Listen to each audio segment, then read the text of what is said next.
Je suis né le 31 août 1942 à Angers. Je m'en souviens quand même. Ouais, je suis né dans une famille tout à fait ordinaire. Mes parents étaient de religion catholique, mais pas pratiquants. Mais pourtant, ils m'avaient placé dans une école chrétienne. Et du plus loin dont je me souvienne, quand j'ai entendu parler de Jésus-Christ, j'ai cru en lui. Et je ne sais pas à partir de quand j'ai commencé à croire en Jésus-Christ. Je crois qu'il m'a impressionné dès mon enfance. C'est à l'âge de 10 ans que une des choses les plus marquantes, dont je me souviens vraiment profondément, est arrivée. J'étais à cette époque-là dans une classe où il y avait 40 garçons, avec une institutrice qui nous faisait tous les cours, hein, le français, les maths, l'histoire, etc. Enfin, elle était polyvalente. Et aussi le catéchisme. Et elle nous avait encouragés, ces 40 garçons, à prier pour celle qui serait notre épouse plus tard. Et je l'ai fait. Et quand j'ai eu fait cette prière, j'ai pensé, bien sûr, Dieu va me préparer une épouse. Mais comment je la reconnaîtrais? Donc, j'ai prié en disant, quand je rencontrerai mon épouse, fais-le-moi savoir, fais-moi signe pour que je sache que c'est elle. Mais quand j'ai eu 13 ans, j'ai rencontré un aumônier catholique, bien sûr, qui nous avait encouragés à lire la Bible chaque jour. J'ai été j'ai été assez régulier dans ce défi, et même de plus en plus régulier. Si bien que vers l'âge de 14, 15 ans, 16 ans, je lisais la Bible véritablement tous les jours. Et par l'expérience du service étant scout, j'ai eu le privilège d'être chef de patrouille très jeune. J'avais 13 ans, c'est encore dans cette 13e année que des chefs scouts m'ont demandé d'être le chef de patrouille d'une patrouille toute nouvelle qu'ils voulaient créer au sein de l'orphelinat. Et là, j'ai vraiment appris à servir, et ce que c'était que le service des autres. Et la connaissance de la Bible et l'exercice du service m'ont amené à désirer de tout mon cœur servir Dieu et m'y consacrer. Ne connaissant pas d'autres moyens meilleurs que le sacerdoce, j'ai décidé d'être prêtre. Et à 15 ans, je ne supportais plus les bancs de l'école. Je ne supportais plus l'ambiance du collège ou du lycée. Donc, j'ai quitté l'école à Pâques, décidé à continuer mes études par moi-même, pour commencer, et surtout décidé à rentrer au séminaire. 15 ans, c'était trop âgé pour rentrer au petit séminaire, et trop jeune pour rentrer dans un séminaire dit de vocation tardive. Cependant, j'étais vraiment décidé, donc ma famille a été coopérante là. Ils m'ont aidé, et surtout mon frère, à rencontrer quelqu'un qui était censé m'orienter et me guider. C'était un prêtre Il était curé de Bonnières, dans les Yvelines. Il s'appelait Charles Pignot. Il m'a accueilli chez lui plus d'un mois. C'était d'accord entre nous qu'il apprendrait à me connaître. Moi de même, j'apprendrais à lui faire confiance.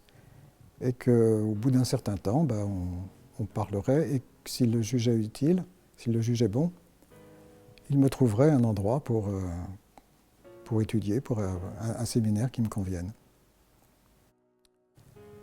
Et au bout de 3 semaines, il me semble, il me dit, eh bien, j'ai trouvé un endroit où tu pourras faire un séjour d'1 semaine.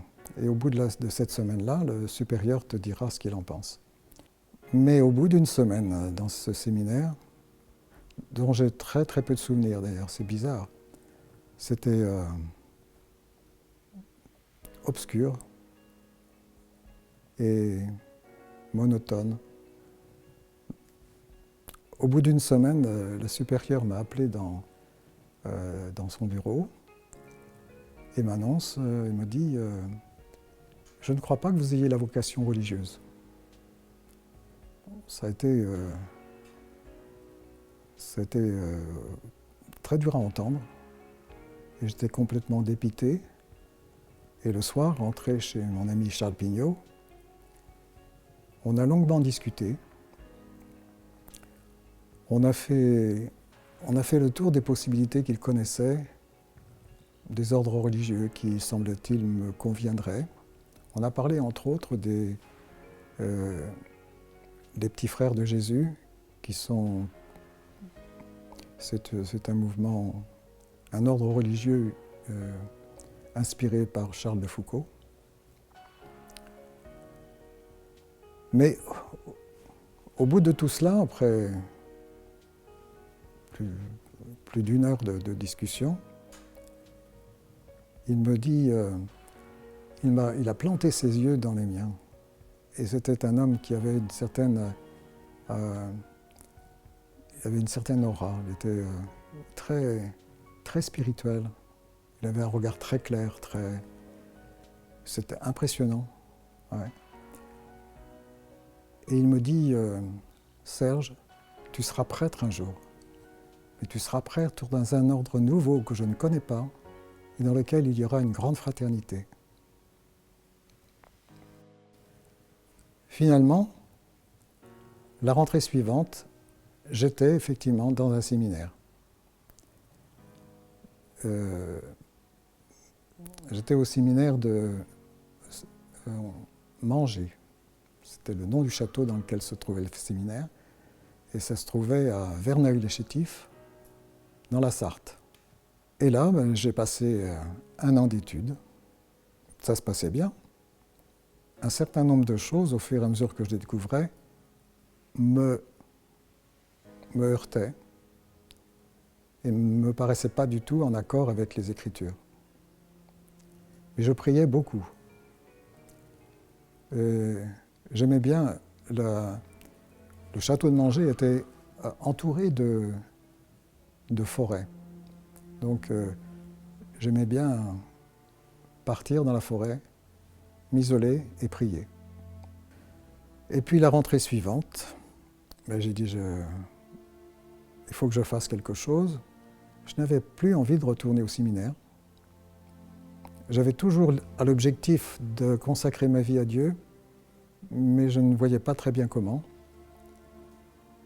Et j'ai décidé de faire l'école des Beaux-Arts, de rentrer aux Beaux-Arts. Et en fait, j'ai étudié pendant 3 ans à l'école des Beaux-Arts d'Angers. Et c'est au cours de la 2e année des Beaux-Arts, aux Beaux-Arts, que j'ai croisé pour la première fois Françoise Bonhomme.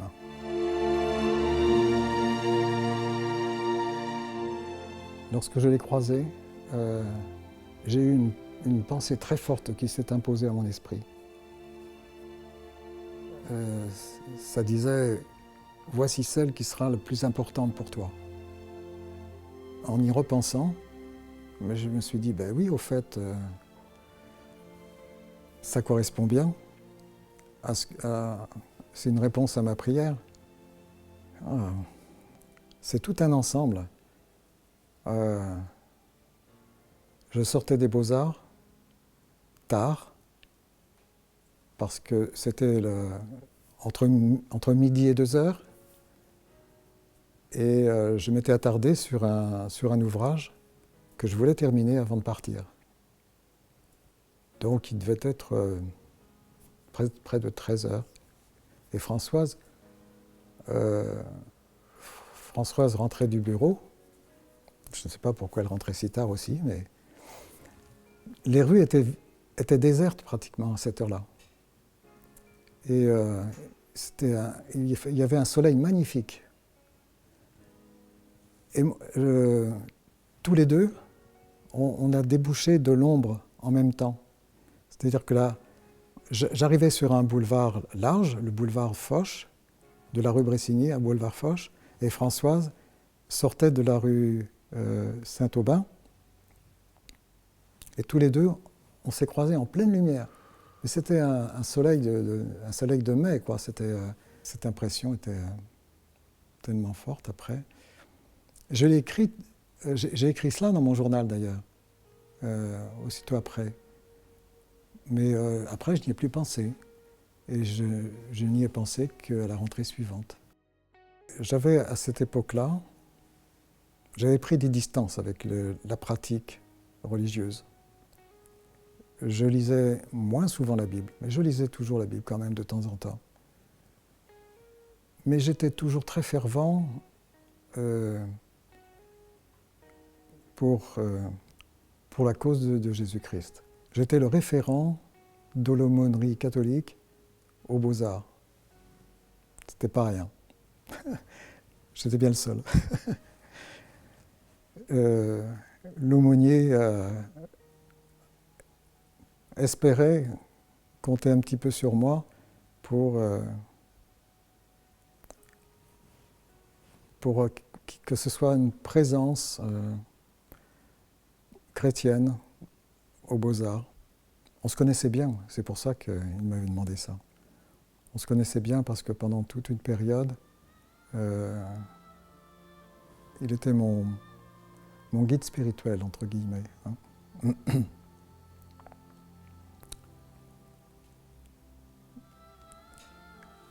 Alors, je fréquentais Françoise. Et comme j'avais l'intention de fonder une famille sur des bases religieuses, et que Françoise fréquentait, allait à la messe, je suis retourné à la messe avec elle. Mais c'était quelque chose de très douloureux, parce que je ne trouvais pas ce que j'espérais, ce que j'attendais. Ce qui m'a encouragé à reprendre plus assidûment la lecture de la Bible. Et puis un soir, j'ai lu ce passage qui dit « Il a donné les uns comme apôtres, les autres comme prophètes, pasteurs, docteurs, évangélistes, etc. pour le perfectionnement des saints, en vue de l'œuvre et de l'édification du corps du Christ. » Ça décrit tellement bien, en fait, ce que doit être l'Église du Christ. Mais j'ai dit, mais je ne connais pas ça. Où est-ce qu'elle est, cette Église? Et si elle n'existe pas, qu'est-ce que je peux faire? Et cette écriture m'a jeté à genoux. Et j'ai demandé à Dieu de me guider. Et je lui ai dit, si je dois participer à un mouvement de réforme, je suis disposé à le faire. Et pour moi, je ne voyais pas d'autres possibilités encore qu'effectivement une réforme au sein de l'Église que je connaissais, puisque j'avais cette notion d'autorité nécessaire, de l'autorité de la prêtrise nécessaire. La Bible m'avait montré que tout le monde ne pouvait pas s'improviser prêtre, et pas pas très longtemps après, quelques semaines, je ne sais pas, 3 ou 4 semaines après, je ne me souviens plus exactement. Hein. Mais les missionnaires de l'Église de Jésus-Christ sont venus frapper à ma porte. Ils ont sonné alors que j'étais sur le point de quitter la maison pour aller chercher Françoise à la sortie de son travail. Je n'étais pas du tout disposé à les recevoir, mais ils ont insisté. Ils ont sonné 2 ou 3 fois, je ne sais plus, mais enfin j'étais là en train de piaffer d'attendre qu'ils s'en aillent. Et ils ne se partaient pas, donc j'ai dit, la seule façon de me débarrasser d'eux, c'est d'aller les trouver. Ils se présentent toujours gentiment, et nous sommes missionnaires de l'Église de Jésus-Christ les Saints des Derniers Jours. Encore une église que je dis, oui, encore une église. Vous croyez qu'il n'y en a pas encore assez comme ça? Voilà. Et il me tend le livre de Mormon. Et il me dit, prenez ce livre, commencez à le lire et nous repasserons la semaine prochaine. Le soir même, j'ai commencé à lire le livre de Mormon. Et ça a été tout de suite, en fait, une belle rencontre parce que je n'avais pas encore à ce point l'expérience du Saint-Esprit. J'avais ressenti beaucoup de joie dans ma piété, dans mes élans de ferveur, mais et aussi en lisant la Bible, je ressentais, je ne savais pas l'expliquer, mais certains versets me touchaient mon cœur vraiment, beaucoup. Mais là, le livre de Mormon, ça a été tout de suite une clarté très grande. Et je ressentais le Saint-Esprit, mais c'était tellement nouveau pour moi que je me demandais, mais qu'est-ce qui me prend? Qu'est-ce qui m'arrive là? Et j'avançais dans la lecture du livre de Mormon, je comparais avec la Bible. Et puis de temps à autre, quand je sentais ces élans de joie dans mon cœur, je disais, bon, ça va, il faut se calmer, oui, exactement. Donc, j'avais 20 ans.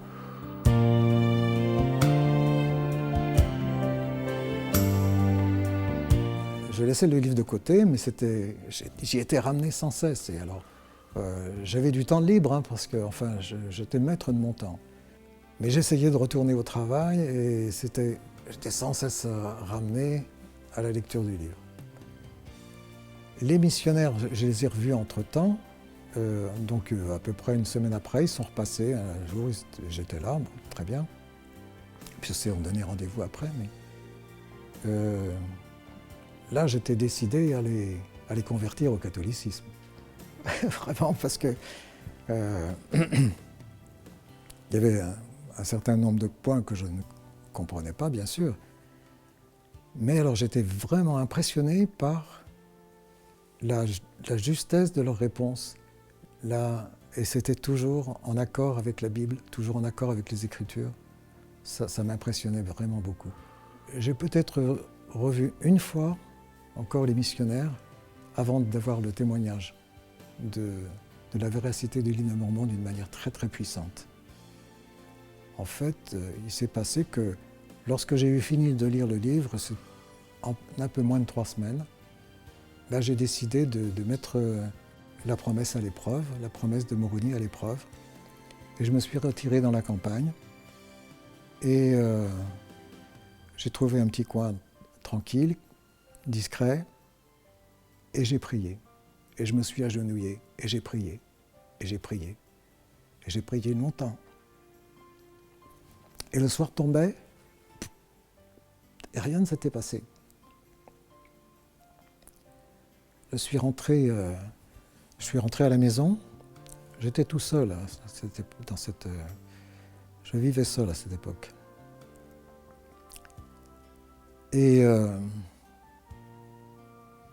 2 jours sont passés dans un état de morosité et de ténèbres spirituelles vraiment très, très, très, très épais. J'étais malheureux. J'essayais de prier encore dans ces... Mais c'était vraiment très très pénible. J'avais beaucoup de mal à prier, à penser clairement les choses. Mon esprit était vraiment obscurci. Et je me sentais comme rien, comme... Voilà. Et puis, au matin du 3e jour, c'est comme ça, je me suis réveillé avec dans un éblouissement spirituel extraordinaire. Tout me paraissait clair. Je voyais, j'avais la vision du plan de salut. J'avais le sentiment, d'ailleurs, j'étais tout seul, c'est dommage, parce que je pouvais enseigner l'Évangile dans toute sa clarté. J'avais le sentiment que je pourrais avoir des théologiens devant moi. Je leur démontrerais que l'Église de Jésus-Christ était véritablement l'Église rétablie par le pouvoir de Dieu. Tout était très clair, c'était merveilleux. Et j'étais rempli d'une telle joie que si quelqu'un avait été témoin, il m'aurait pris pour fou, parce que je chantais, je dansais, un petit peu comme... D'ailleurs, je pensais à David devant l'arche. J'étais rempli de joie comme David avait peut-être pu l'être, je ne sais pas. Et je dansais aux yeux du Seigneur, parce que j'avais véritablement le sentiment d'être en sa présence et d'être comblé de la connaissance que le livre de Mormon était véritablement sa parole. Et ça éclairait tout, ça illuminait tout. Évidemment, j'avais reçu les missionnaires jusqu'à présent, surtout après notre première discussion. Après, la deuxième fois, je les avais reçus comme des anges. Parce que je me disais, s'ils sont vraiment les envoyés du Seigneur, je dois les recevoir comme si c'était le Seigneur lui-même. Alors bien sûr, quand je les ai revus, la première chose que je leur ai dit, c'est « je veux être baptisé ». Ah, mais attendez, pas tout de suite, vous n'êtes pas prêts. Pour moi, oui, j'étais prêt. Mais à l'époque, il y avait 6 discussions missionnaires. Et il fallait s'y tenir. Donc, je n'avais pas eu toutes les discussions missionnaires. Et j'ai dû être patient. Et moi, j'aurais bien aimé être baptisé dans la rivière. Mais j'ai été baptisé en même temps qu'un frère qui avait 83 ans. Donc, frère Naudet n'était pas très bien portant et son médecin avait donné l'autorisation du baptême, mais à condition qu'il soit baptisé dans de l'eau bien chaude. Elle était vraiment très chaude. Donc, beaucoup plus que dans la rivière, probablement. Moi, j'étais très joyeux, mais ces sentiments étaient encore partagés et mitigés, parce que Françoise l'était beaucoup moins. Françoise était là et je ne sais pas exactement ce qu'elle comprenait de ce qui se passait, mais elle devait avoir un peu peur de me perdre. On s'est mariés 15 jours après. On s'est mariés le 3 août. C'est sûr que ça ne devait pas être très facile à comprendre ce qui se passait. Je me souviens que la première fois que j'ai assisté à une réunion de l'église, c'était un petit peu avant mon baptême. Et j'étais vraiment enthousiaste. Françoise n'est pas venue avec moi cette fois-là. Mais j'étais très enthousiaste de ce dont j'avais été témoin. Et pourtant, je ne sais pas, mais ça payait pas de mine quand même. Hein. C'était dans ce magasin qui avait été un peu repeinturluré, mais c'était pas vraiment très brillant. Hein. Et là, une poignée de personnes, ils étaient, je ne les ai pas comptés, mais peut-être 15, grand maximum, 15 personnes, qui sans aucun artifice, et c'est une des choses qui m'a le plus touché, célébraient le repas du Seigneur. Avec des prières que je ne connaissais pas, mais je voyais bien que c'était des prières qui sortaient du cœur, pas des prières apprises par cœur.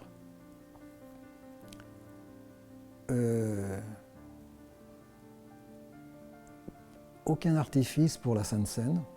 On bénit la Sainte Seine, on la distribue. C'est magnifique. Je me suis dit, ça c'est comme l'Église primitive. Ça devait être comme ça. Et puis on s'enseigne mutuellement. C'est super. Chacun a la parole. Magnifique. Ça m'a tout de suite vraiment vivement impressionné. Et je pense que le Saint-Esprit aussi a témoigné. C'est bien que je ressentais une grande joie au milieu de ces gens-là, tout simples. À l'époque, le président de branche était frère Patou. Et je me souviens encore de frère Comé, Fernand Comé, qui était présent, Maurice Adeline. Puis il y avait des sœurs aussi, sœur Berthomeu, il y avait sœur Canova, Claire Canova, sœur Perron. Ouais. Alors les conférences de district à l'époque, c'était tous les 3 mois. Et ça m'avait... c'est pareil, ça m'avait impressionné de voir que la participation de chacun, de tous les uns des autres. Et alors je me souviens aussi qu'à cette conférence des districts, il y avait une sœur qui avait fait un malaise. Et j'étais étonné qu'on ne se précipite pas pour lui donner une bénédiction de prêtrise. Parce que j'avais appris que c'était l'usage dans l'Église. Donc les missionnaires ont été un peu étonnés de ma question. Je me dis, mais comment? Je leur avais demandé, mais pourquoi vous ne lui donnez pas une bénédiction? Il pourrait être guéri tout de suite. Voilà, c'était ma foi. Hein.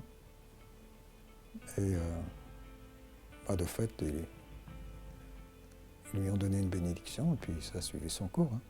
Elle vit encore, cette sœur. Et j'avais bien raison de sentir que j'étais bien protégé et que des anges, en fait, étaient sur mon chemin. Hein. J'ai parlé de Madame Roulevoix, l'institutrice. À cette époque-là, évidemment, j'en avais pas conscience. Mais longtemps après, je me suis dit, c'était un ange pour moi.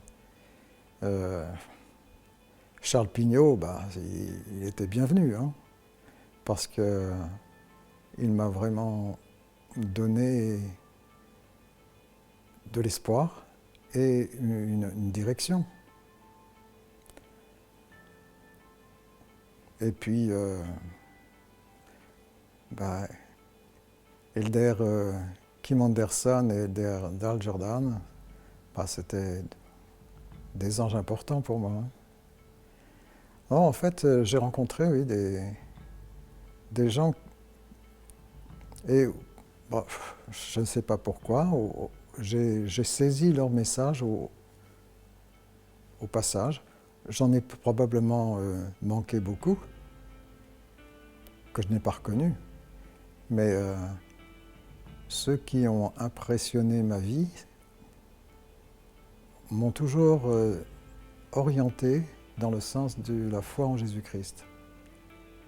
Je tenais un journal que j'ai brûlé depuis.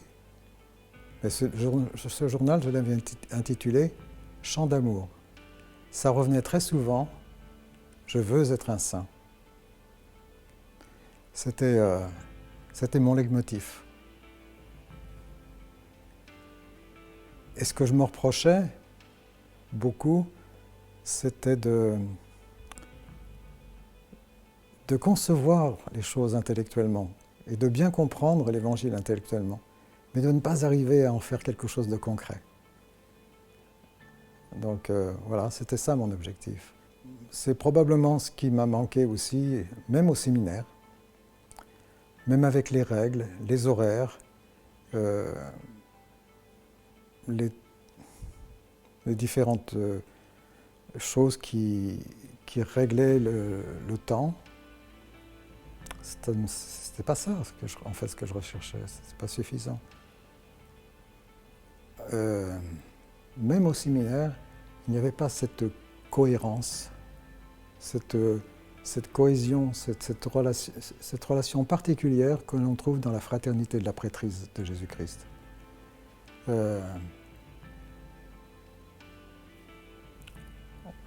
On était des étudiants côte à côte. Quand j'ai rencontré Françoise, moi, j'étais un peu perdu aussi, hein. Même un peu beaucoup. J'avais pris conscience d'une chose, c'est que la pratique religieuse que je connaissais ne me suffisait pas. Mais je ne savais pas par quoi la remplacer. Ou comment faire, je ne savais pas quoi faire. Et quand j'ai rencontré Françoise, ça a été presque, oui, ça a été le coup de foudre en fait, hein. Pour moi, il était important de fonder mon foyer sur des bases religieuses. Enfin, je voulais que Dieu soit complice, quoi, hein. Alors, ma tentative de retour aux pratiques de l'Église romaine, ça a été un échec complet, une grosse déception.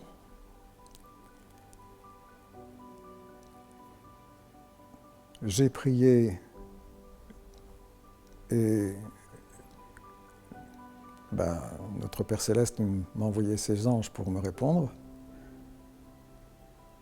Et Françoise n'était pas dans cette démarche-là encore. Et moi, je me précipite quand c'est comme ça, hein. Je savais que c'était vraiment une source de connaissances et de richesse spirituelle. Donc je fonçais et je savais que c'était vrai. Je savais que c'était l'Église du Christ, vraiment, je le sentais. À cette époque-là, le dimanche, on se réunissait le matin et l'après-midi. Le matin, c'était l'école du dimanche, l'après-midi, c'était la prêtrise et la Sainte Seine. C'était beaucoup pour Françoise que d'assister de consacrer tout son dimanche aux réunions, hein. C'était... Donc, petit à petit, Françoise m'a accompagné à une des réunions le dimanche. Elle acceptait de recevoir les missionnaires. Donc, les missionnaires l'enseignaient. Je crois que ce qui la gênait le plus, en fait, c'était de renoncer à un certain nombre de choses, et entre autres, au café. Mais elle n'était pas empressée de lire le livre de Mormon. Puis elle n'était pas très empressée non plus de savoir si elle devait être baptisée ou pas. Elle n'avait pas de raison de changer, en fait, puisqu'elle ne savait pas.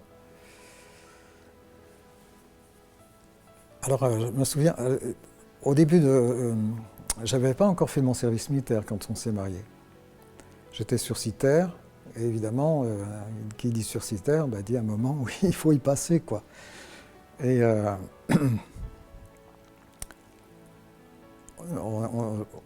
lorsque j'ai été appelé au service militaire, Cybèle était déjà née. Et ce qui fait que j'ai eu le privilège de pouvoir rester à Angers. Étant père de famille, j'étais prioritaire pour être sur place. Et puis passé les 2 mois de classe, je rentrais à la maison tous les soirs. Eh bien, un soir, je suis arrivé et j'ai trouvé Françoise en tête-à-tête avec... enfin non, on ne peut pas dire en tête-à-tête. Il y avait 2 missionnaires assis au milieu de la pièce, tout seul à la table. Et puis Françoise qui s'affairait à l'évier, qui leur tournait le dos, et puis, qui ne s'occupait pas d'eux. Ils faisaient comme s'ils n'étaient pas là. Je dis, qu'est-ce qui se passe? Qu'est-ce qui vous arrive? Alors, le missionnaire m'explique, on a lancé un défi à votre épouse et on lui a dit qu'on ne sortirait pas d'ici avant d'avoir la date de son baptême. Alors, j'ai dit, là, vous n'y êtes pas du tout. Ça ne marchera pas. Alors, bon, ils ont compris, hein, donc ils sont partis. C'était quelque chose de difficile parce que c'était un tiraillement continuel. Je ne voulais pas décevoir Françoise et ça me gênait de l'abandonner pour aller à l'église. Mais je ne voulais pas non plus, ça me gênait beaucoup. J'avais vraiment l'impression de perdre des choses importantes en n'allant pas à l'église. Si bien que dans cette tension-là, un jour, j'ai dit à Françoise, écoute, j'aime Dieu. Et il fait partie de ma vie. Et j'ai besoin de lui. Mais si j'avais à choisir, évidemment je ne le souhaite pas, mais si j'avais à choisir entre Dieu et toi, je choisirais Dieu. Ça lui a fichu un coup.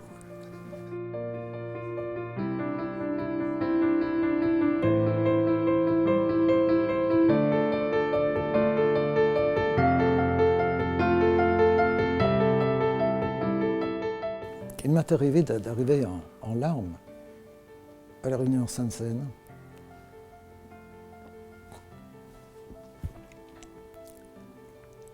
Parce que j'avais dû laisser Françoise à la maison et que je sentais bien qu'elle n'était pas très contente que je m'en aille. Et à ce moment-là, les frères qui étaient là, c'était frère Comé, frère Adeline. Ils m'ont beaucoup aidé parce qu'ils avaient une grande foi. Ils m'ont dit que tu verras, ça s'arrangera. Bénédiction aussi, c'est l'exercice de la foi et de la prière. Dans ces moments de tension avec Françoise,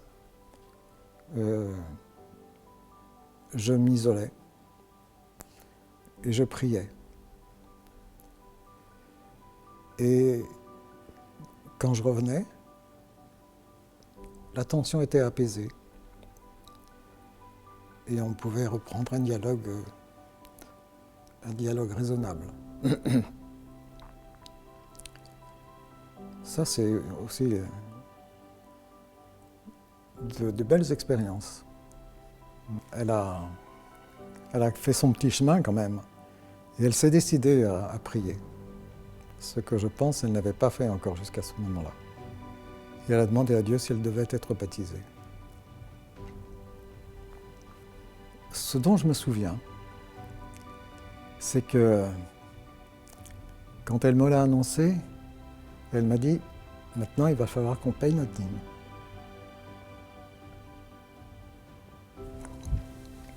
Moi, au service militaire, Françoise avec un tout petit salaire, puis un enfant. Notre budget était vraiment très très très serré. Alors je dis bon, bah, oui, d'accord, on va mettre le Seigneur à l'épreuve, hein. Il a promis, ça marchera. Et bah, dans le même temps, alors à ce moment-là, j'étais secrétaire aux messes des sous-officiers. Et dans le même temps, donc, mon capitaine m'appelle et me dit de Forges, j'ai besoin de vous.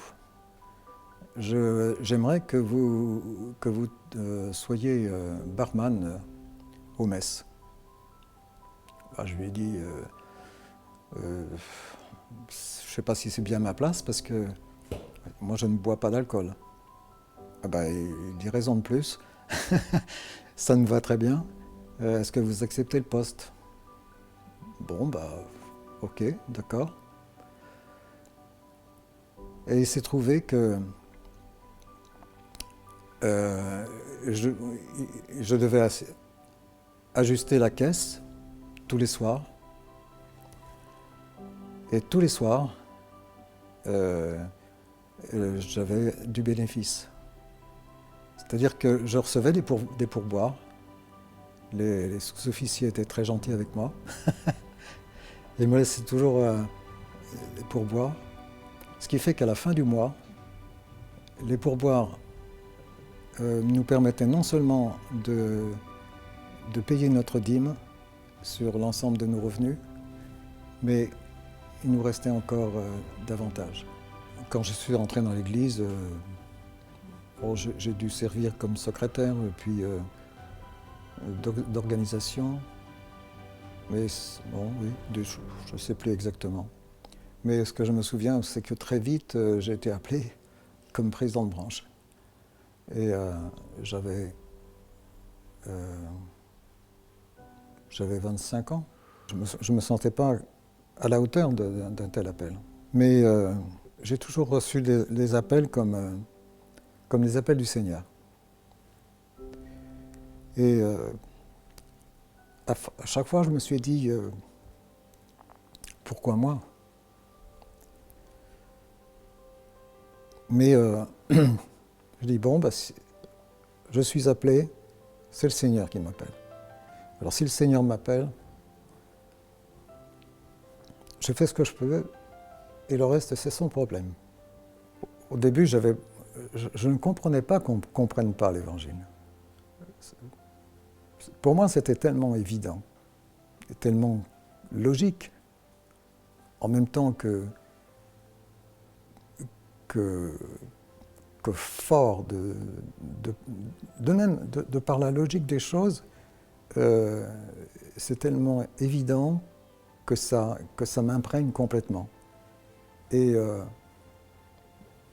au début, je ne comprenais pas qu'on n'ait pas cette perception-là. Puis à force de me confronter finalement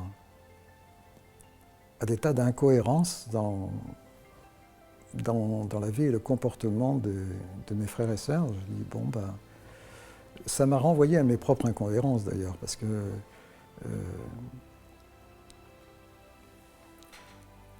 ça me permettait de voir que moi aussi, finalement, j'étais pas tout blanc, quoi. Hein,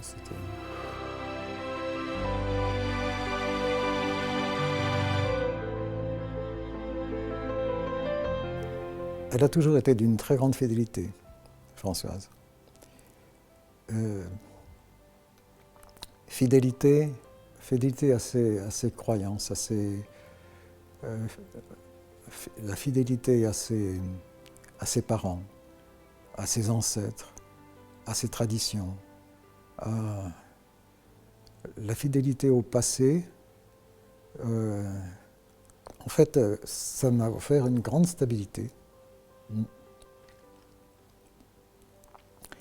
Alors oui, c'est sûr que il y a des appels qui sont chronophages. Et l'appel d'évêque ou de président de branche, c'est vraiment chronophage. Et il y avait le problème professionnel qui était parallèle à mes activités religieuses. Parce que les beaux-arts, ça mène à tout et puis ça mène à rien. Ça, c'est venu. Et en ce qui me concerne, ça ne me menait à rien. Mais il fallait quand même faire quand même bouillir la marmite, comme on dit. Donc il fallait que je trouve un travail qui soit suffisamment rémunérateur. Et c'est comme ça que j'ai fait des tentatives comme éducateur. J'ai essayé l'école normale sociale. Et là, j'ai été recalé pour cause d'inculture. Enfin, mon français n'était pas suffisamment correct pour être admis. Alors, je me suis retourné vers une formation infirmière en psychiatrie. Mais j'étais président de branche pendant ce temps-là. Les études et la direction de la branche, c'était pas facile à mener de front. Et quand est venu le moment de l'examen, j'avais bien peur de ne pas être reçu. Et puis finalement, ça s'est très bien passé. Et là, je crois que j'étais encore beaucoup aidé. Tout ce qu'on espérait, c'était vraiment ça, oui. C'était être scellé pour le temps et pour l'éternité. Alors on a fait le voyage à 3 parce que Cybèle était avec nous. Elle était toute petite, elle avait 2 ans. Oui. On a fait le voyage sans être bien prévenu aussi de ce que représentait le voyage, la durée, tout ça. Le temple était à Zollikofen, près de Berne, en Suisse, ce qui représente 750 km. À l'époque, de route, il fallait 12 à 13 heures à l'époque pour faire le chemin. On avait coupé le chemin en deux quand même et on a fait halte à mi-parcours. Et on avait calculé, enfin, selon ce qu'on en connaissait, le temps qu'il faudrait pour parvenir au temple le matin de notre deuxième étape. Mais en fin de compte, on avait mal calculé le temps, surtout qu'on n'avait pas prévu non plus les intempéries. Et on a traversé le Jura dans la neige, le verglas. Donc ce qui est fait qu'on est arrivé un peu trop tard, quoi. Donc l'accueil était un petit peu précipité, ce qui fait qu'on a arraché notre fille des bras de Françoise. Ce qui ne lui a pas... Françoise était en larmes. Donc on a commencé la session après une brève préparation, une brève entrevue avec le président du temple. On a commencé les sessions, dotation, préordonnance, dotation, tout ça. À l'époque, la session de dotation était très très longue. Et puis au bout, enfin, on se retrouve dans la salle de scellement. Et on nous amène, alors on s'est scellé, puis on nous amène notre fille pour qu'elle soit scellée. Françoise était en larmes. Je crois que, je ne sais pas si elle n'a pas, s'il y a un moment, elle s'est arrêtée de pleurer. Je crois qu'elle était en larmes d'un bout à l'autre. Alors ça, c'est...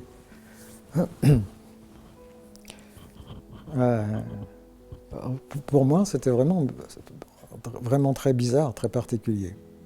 D'abord, quand j'ai mis le pied dans le temple, quand je suis entré dans le temple, j'ai été envahi par une sensation extraordinaire comme la vision de la grandeur et de l'intelligence de Dieu. J'avais le sentiment de cette immense perfection. C'était vraiment quelque chose de... C'est le sentiment d'être vraiment en présence de Dieu. Mais ce sentiment merveilleux était encore partagé par la peine que j'avais de voir Françoise dans cet état-là. Donc, c'est un petit peu comme à mon baptême, quoi. Moi, j'étais content, mais je voyais que Françoise n'était pas particulièrement. Donc, c'était... Bon, aujourd'hui, on va au temple d'un seul cœur. Oui, c'est vraiment un lieu où on peut ressentir l'Esprit de Dieu, avec puissance.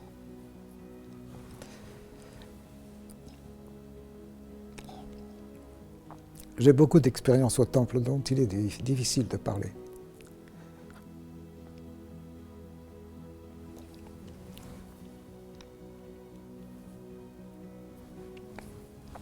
Bon. Même le souvenir de ces choses m'émeut au plus profond de mon âme. Mais on a eu la bénédiction d'être appelé comme servant du temple en 1981.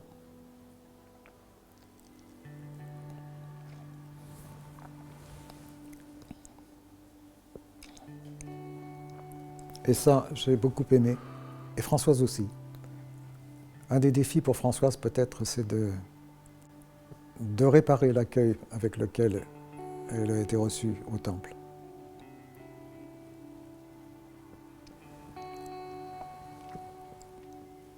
Et de pouvoir servir avec amour et avec beaucoup d'attention. Et de bienveillance. J'ai beaucoup essayé de témoigner de Jésus-Christ. Par exemple, j'ai contribué à la diffusion d'un grand nombre de livres de Mormon. Lorsque je suis parti à la retraite, j'ai offert un livre de Mormon à tous ceux que j'avais côtoyés dans mon travail. Et ça représentait 150 personnes, je crois. La meilleure façon de faire de l'œuvre missionnaire, c'est de vivre l'Évangile. Après, advienne que pourra. C'est un petit peu comme quand on est appelé à servir Dieu, en tant qu'évêque, par exemple. On prend bien conscience de ses insuffisances, mais ce n'est pas notre œuvre, c'est l'œuvre du Seigneur. Je peux dire que dès mon baptême, j'ai eu le désir de communiquer avec d'autres croyants.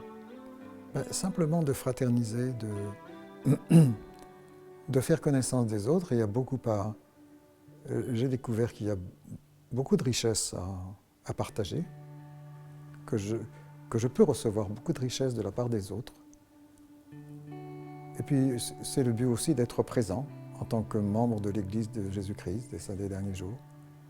Et à l'occasion de faire part de mes croyances, comme les autres peuvent faire part des leurs. Donc c'est un dialogue.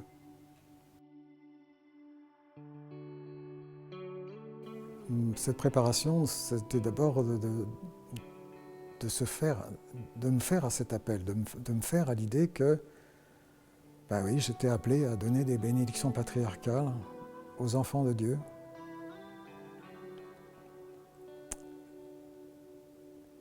Et c'est vraiment une épreuve de foi, ça.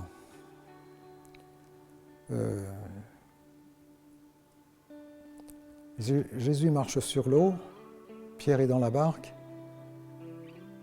et il a envie d'aller vers le Christ, et le Christ l'invite à venir. C'est ça. Et après, ben, il faut marcher sur l'eau. En fait, je recherchais à ressentir la paix, vraiment, à être calme et serein par rapport à cet appel. Et je dis au Seigneur, ben, quand je sentirai ce calme et cette paix, je commencerai. Et c'est venu, en fait. Je me suis dit, ben, en fait, le Seigneur m'a dit, ben, je t'ai appelé, maintenant fais-moi confiance. Alors, ok. Et d'emblée,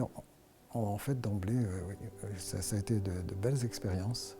C'est l'appel qui m'a le plus impressionné. Et pourtant, lors de la création du Pieux d'Angers, bah, j'ai eu le sentiment que j'allais être appelé patriarche du Pieux, à ce moment-là.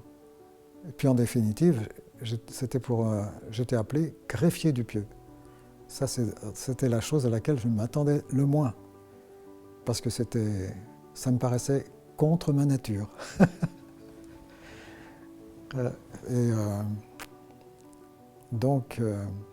Mais ça avait été pour moi maintenant, c'était un petit avertissement du Seigneur.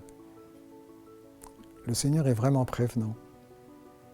Et ce que nous vivons aujourd'hui, il nous y a préparé de longue date. Et la préparation était de plus en plus évidente et de plus en plus rapide. Et il nous a demandé des changements de plus en plus fréquemment. En fait, le groupement des réunions dans un pavé de 3 heures, c'était une grande préparation, un grand changement. Je me suis efforcé d'obéir et puis d'en tirer la meilleure partie. Et la meilleure partie, c'était à chaque fois une application plus familiale de l'Évangile. Parce qu'à chaque fois, ça libérait du temps pour la famille. Mais du temps dont on savait quoi faire, parce qu'on avait eu les enseignements antérieurs. Si le Seigneur nous avait jetés d'emblée dans les conditions actuelles, sans cette préparation, on n'aurait certainement pas autant d'attention qu'on en a aujourd'hui pour l'unité familiale. C'est surtout ce que je pense de la préparation que le Seigneur nous a donnée. C'est que petit à petit se sont mis en place le programme d'études personnelles et familiales